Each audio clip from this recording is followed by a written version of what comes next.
লেবাননের রাজধানী বৈরুতের দক্ষিণাঞ্চলে আবাসিক এলাকায় কমপক্ষে দুটি ভবনে গত শুক্রবার হামলা চালিয়েছিল ইসরায়েল।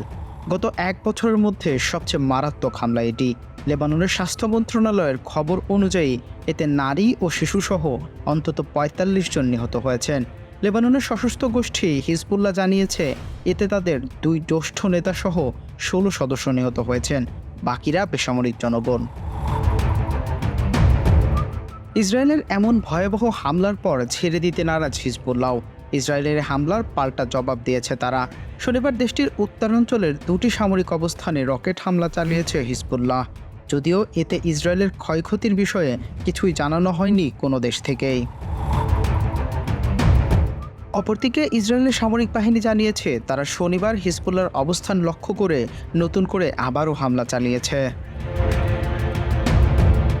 ইসরায়েলের পক্ষ থেকে লেবাননে মারাত্মক বোমা হামলার পর ইরান সমর্থিত হিজবুল্লাহ ও ইসরায়েলের মধ্যে সর্বাত্মক সংঘাতের ঝুঁকি আরও বাড়িয়েছে। এর আগে টানা ২ দিন হিজবুল্লাহর পেজার ও ওয়াকিটকিতে বিস্ফোরণের ঘটনা ঘটে। ওই ঘটনায় ইসরায়েলের গোয়েন্দাদের হাত রয়েছে বলে অভিযোগ তোলা হয়। ওই ঘটনায় নিহতের সংখ্যা দাঁড়িয়েছে ৩৯ জন। এছাড়া ৩,০০০ জনের বেশি আহত হয়েছেন। হিজবুল্লাহ সংশ্লিষ্ট পরিবহন মন্ত্রী আলী হামিয়া বলেন, শুক্রবারের হামলার পর এখনও ২৩ জন নিখোঁজ রয়েছেন। তিনি বলেন, ইসরায়েলি শত্রুরা এই অঞ্চলকে যুদ্ধের দিকে নিয়ে যাচ্ছে। লেবাননের পরিবহন মন্ত্রণালয় বিধ্বস্ত ভবন থেকে হতাহতদের উদ্ধারে প্রয়োজনীয় গাড়ি সরঞ্জাম সরবরাহ করছে। Dhaka monitor, news desk.